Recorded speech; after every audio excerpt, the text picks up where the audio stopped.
நம்முடைய கர்த்தராய் இருக்கிற இயேசு கிறிஸ்துவுக்குள் மிகவும் பிரியமான என் அன்பு சகோதர சகோதரிகளே, நீங்கள் எல்லாவற்றிலும் சுகமாய் வாழ்ந்திருக்க வேண்டும் என்று கர்த்தரை நான் வேண்டிக் கொள்கிறேன்.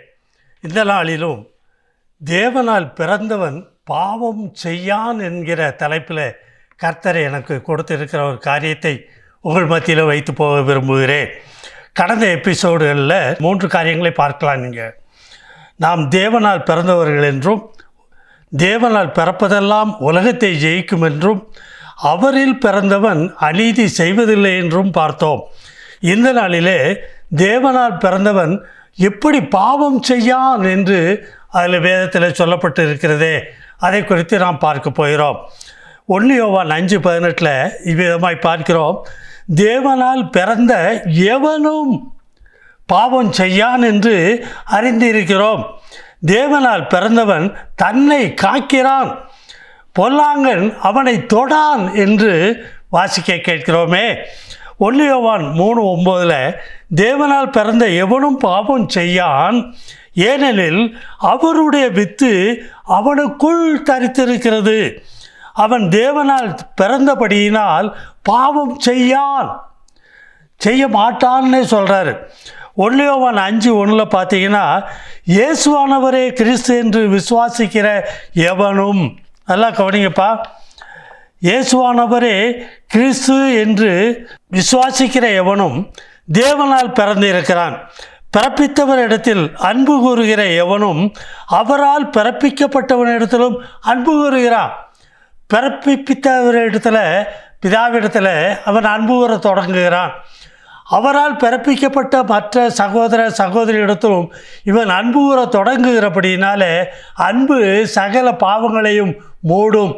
அன்பு பாவம் செய்யாது. நீங்கள் அதை குறித்து பெரிய விளக்கங்கள் இருக்கப்பா. ஏன்னு பார்க்குறீங்க, 1 யோவான் 5:4 தேவனால் பிறப்பது எல்லாம் உலகத்தை ஜெயிக்கும். நம்முடைய விசுவாசமே உலகத்தை ஜெயிக்கிற ஜெயம். தேவனால் பிறந்திருக்கிறவனுடைய விசுவாசம் உலகத்தை ஜெயிக்கும்படி இருக்கிறது. உலகம் என்று சொன்னால் கண்ணினிச்சை, மாம்சத்தின் இச்சை, அதில் வாழ்கிற வாழ்க்கையில் ஒரு ஜீவனத்தின் பெருமை, பழைய வாழ்க்கை, அதை ஜெயிச்சிருவான். இன்னும் வேதத்தில் சொல்லப்பட்டிருக்கிறபடி யூதா 21 தேவனுடைய அன்பிலே உங்களை காத்து கொண்டு, பார்த்தீங்களா, நித்திய ஜீவனுக்கு ஏதுவாக நம்முடைய கர்த்தராகிய இயேசு கிறிஸ்துவினுடைய இரக்கத்தையும் பெற காத்திருக்கிறபடியினால் பாவம் செய்ய மாட்டான். இன்னும் வேதம் சொல்லுது எப்படி அவன் தன்னை காத்து கொள்கிறான். யாக்கோபு 1:27 பார்க்குறீங்க, திக்கற்ற பிள்ளைகளும் விதவைகளும் படுகிற உபத்திரவங்களை இவன் காணும்போது அவர்களை விசாரிக்கிறதும், உலகத்தால் தன்னை கரைப்படுத்தி கொள்ளாதபடிக்கு தன்னை காத்து கொள்கிறதுமாய் இருக்கிறதே, பிதாவாகிய தேவனுக்கு முன்பாக மாசில்லாத சுத்த பக்தி உள்ளவனாய் அவன் மாறி போகிறான். சங்கீதம் 119:101 பார்த்தீங்கன்னா, உம்முடைய வசனத்தை நான் காத்து நடக்கும்படிக்கு சகல பொல்லாத வழிகளுக்கும் என் கால்களை விளக்குகிறேன். 1 யோவான் 2:29 அவர் நீதியுள்ளவராய் இருக்கிறார் என்று உங்களுக்கு தெரிந்திருப்பதினால் நீதியை செய்கிற எவனும் அவரில் பிறந்தவன் என்று அறிந்திருக்கிறீர்கள். 1 யோவான் 3:3 வாசிக்கிறோம், அவர் மேல் இப்படிப்பட்ட நம்பிக்கை வைத்திருக்கிற எவனும் அவர் சுத்தமுள்ளவராய் இருக்கிறது போல அன்பில் தன்னை சுத்திகரித்து கொள்கிறான்.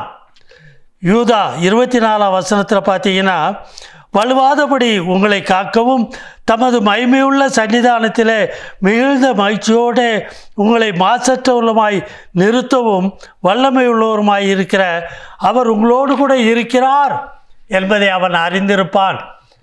இன்னும் வேதத்தில் பார்க்கிறீங்க, அவருடைய அன்பில் எப்படி நிலைத்திருப்பது. யோவான் 15:9 என் பிதா என்னில் அன்பாய் இருக்கிறது போல நானும் உங்களில் அன்பாய் இருக்கிறேன். அவன் இதை அறிந்திருப்பான். தேவனால் பிறந்தவன் குமாரன் எப்படி தன்மேல் அன்பாய் இருக்கிறார் என்பதை, பிதா எப்படி அன்பாய் இருக்கிறார் என்று. நானும் உங்களில் அன்பாய் இருக்கிறேன், என்னுடைய அன்பிலே நிலைத்திருங்கள். குமாரனுடைய அன்பில் நிலைத்திருக்கிற ஒரு அனுபவம். வித்தியாசமான ஒரு காரியம்ப்பா. பிதாவின் அன்பு என்ன, குமாரனுடைய அன்பு என்ன, ஆவியானவருடைய அன்பு என்னங்கிறத பகுதியாக பிரித்தெடுத்து அதிலே வாழ்கிற ஒரு வாழ்க்கை, அறிந்து அதில் செயல்படுகிற வாழ்க்கை. 1 பேதுரு 1:23 அழிவுள்ள வித்தினாலே அல்ல, நல்லா கவனிங்க, என்றென்றைக்கு நிற்கிறதும் ஜீவன் உள்ளதும் ஆகிய தேவ வசனமாகிய அழிவில்லாத வித்தினாலே மறுபடியும் ஜெனிப்பிக்கப்பட்டு இருக்கிறீர்களே. ஜெனிப்பிக்கப்பட்டிருக்கிறோம், உருவாக்கப்படலை, ஜெனிப்பிக்கப்பட்டிருக்கிறோம். பிதாவிடத்திலிருந்து குமாரன் வழியாக பரிசுத்த ஆவிக்குள்.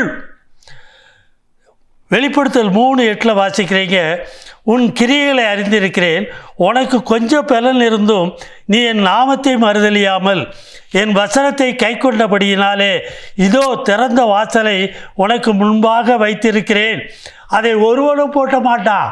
திறந்த வாசல், தடையில்லாமல் அவன் கடந்து போய்கிட்டே இருப்பான். அதான் பாவம் செய்ய முடியாது அவனால். வாசல் அடைபட்டு போகுமே, தூரமாய் போகும் வாசல்.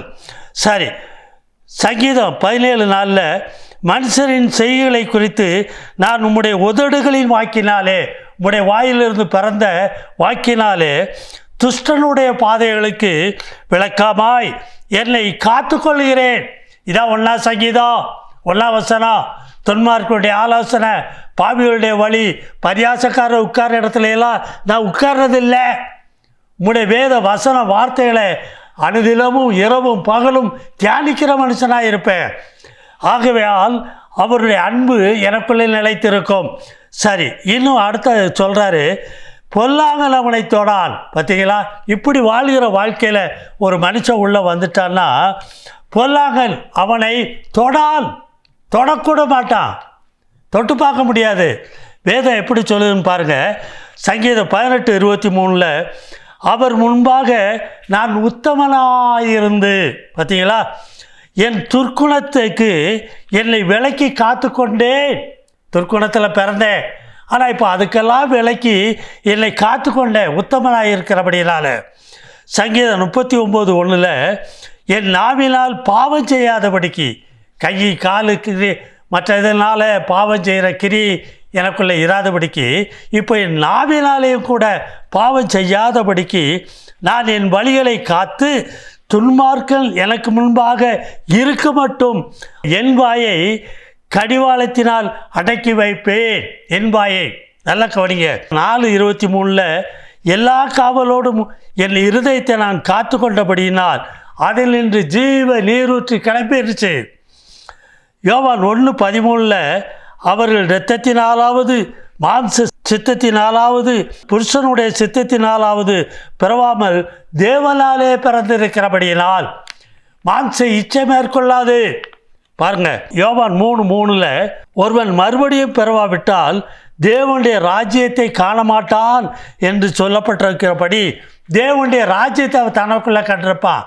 அது புசிப்பும் குடிப்பும் அல்ல, நீதியும் சமாதானமும் பரிசுத்த ஆவியினால் உண்டாயிருக்கிற அந்த சந்தோஷத்திலே அவன் இருப்பாய்யா. யோவான் 15:7 பார்க்குறீங்க, நீங்கள் என்னிலும் என் வார்த்தைகள் உங்களிலும் நிலைத்திருந்தால் நீங்கள் கேட்டுக்கொள்வது எதுவோ அது உங்களுக்கு செய்யப்படும். பொல்லாங்கலிடத்திலிருந்து அவன் காத்து கொள்ளப்படுகிறான். 1 யோவான் 2:14 பார்க்குறீங்க, பிதாக்களே ஆதி முதல் இருக்கிறவரை நீங்கள் அறிந்திருக்கிறதினால், சகலத்தையும் உருவாக்குகிறவர், ஆதி முதல் இருக்கிறவர் இயேசு கிறிஸ்து. இன்னும் பார்க்குறீங்க, நீங்கள் அறிந்திருக்கிறதினாலே உங்களுக்கு எழுதுகிறேன், வாலிபரே நீங்கள் பலவான்களாக இருக்கிறபடியினாலே.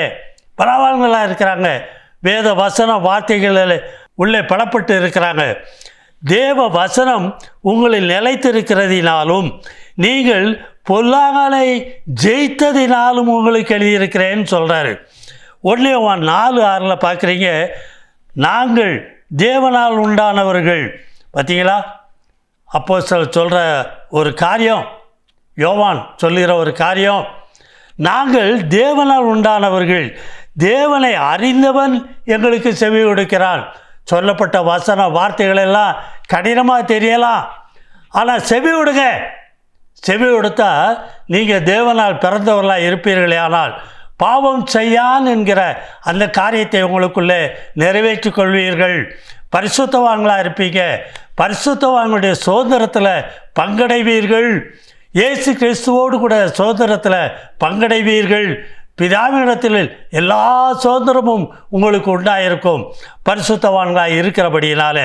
இன்னும் வேதம் சொல்லுது, தேவனால் உண்டாயிராதவன் எங்களுக்கு செவி கொடுக்கிறதில்லை. இது கடினமாக தெரியும். மாம்சத்தில் இருக்கிறவனுக்கு இந்த உபதேசம் சரியாக புரியாது, விலகி கொள்ள மாட்டான். ஆகவே மனம் திரும்புங்கள். மாம்சத்தில் இருக்கிறவர்களாக இருந்தால், ஒருவன் ஜலத்தினாலும் ஆவியினாலும் பெறவாவிட்டால் இந்த ராஜ்யத்தை அவர் அந்த ஆளுகை பண்ணி உங்களை பாவம் செய்யாதபடிக்கு உங்களை காத்து கொள்கிற அந்த ராஜ்யத்தை அவன் காண முடியாது, அதில் பிரவேசிக்க முடியாது. இன்னும் வேதத்தில் தெளிவாக சொல்கிறாரு, இதனாலே சத்திய ஆவி இன்னதென்றும் வஞ்சக ஆவி இன்னதென்றும் அறிந்திருக்கிறோம் என்று சொல்கிறாரு. ஆகவே இதனால இந்த கொடுத்த செய்தியை நீங்கள் கவனித்திருப்பீர்கள் என்று நான் நம்புகிறேன். தேவனால் பிறந்த எவனும் பாவம் செய்யான் என்று அறிந்திருக்கிறோம். தேவனால் பிறந்தவன் தன்னை காக்கிறான், பொல்லாங்கல் அவனை தொடான். ஹல்லேலூயா, ஹல்லேலூயா. ஜெபம் செய்வோமா? பரிசுத்தமுள்ள நல்ல பிதாவே, இந்த வேலைக்காய் உம்மை துதிக்கிறேன், ஸ்தோத்தரிக்கிறப்பா. தேவனே, இந்த நாளிலும் கேட்ட இந்த செய்தியின்படி தேவனால் பிறந்த எவனும் பாவம் செய்யான் என்று அப்பா நீர் சொல்லியிருக்கிற வசனத்தை அப்பா இன்னும் ஆணித்தரமாய் அவர்கள் அறிந்து கேட்கிற ஜனங்கள் அறிந்து கொள்ளத்தக்கதாய் உதவி செய்யும். எல்லாவற்றுக்கும் மேலாக சத்தியத்தையும் அறிவீர்கள், சத்தியம் உங்களை விடுதலையாக்கும் என்று சொன்னது போல இந்த நாளிலும் கேட்ட இந்த சத்தியத்தின்படி தகப்பனே, ஒவ்வொரு ஜனமும் சபையில் இருக்கிற ஒவ்வொரு விசுவாசியும் அப்பா உற்சாகம் அடைந்து அப்பா உம்முடைய அன்பிலே இன்னும் பூரணப்பட்டவர்களாய் கடந்து வரத்தக்கதாய் உதவி செய்யும். எல்லாவற்றுக்கும் மேலாய் இந்த பொல்லாத உலகத்திலே அவர்களுக்குள் இருக்கிற பாடுகள், உபத்திரவங்கள், வேதனைகள், வியாதிகள் எல்லாவற்றிலிருந்து ஒரு விடுதலையும் கொடுத்து தகப்பனே, பொல்லாத அதிபதியாகிய பிசாசானவனுடைய கரத்திலிருந்தும் தகப்பனே விடுதலையாக்கி அப்பா தேவனால் பிறந்தவர்களாய் அவர்கள் காணப்படத்தக்கதாய் பெரிய காரியங்களை செய்யும். ஆசீர்வதியும், முற்றிலுமாய் காத்துக்கொள்ளும். கர்த்தரும் அருமை இரட்சகருமாயிருக்கிற இயேசு கிறிஸ்துவின் மூலம் ஜெபம் கேளும் ஜீவனுள்ள நல்ல தகப்பனே. ஆமென். ஹல்லேலூயா.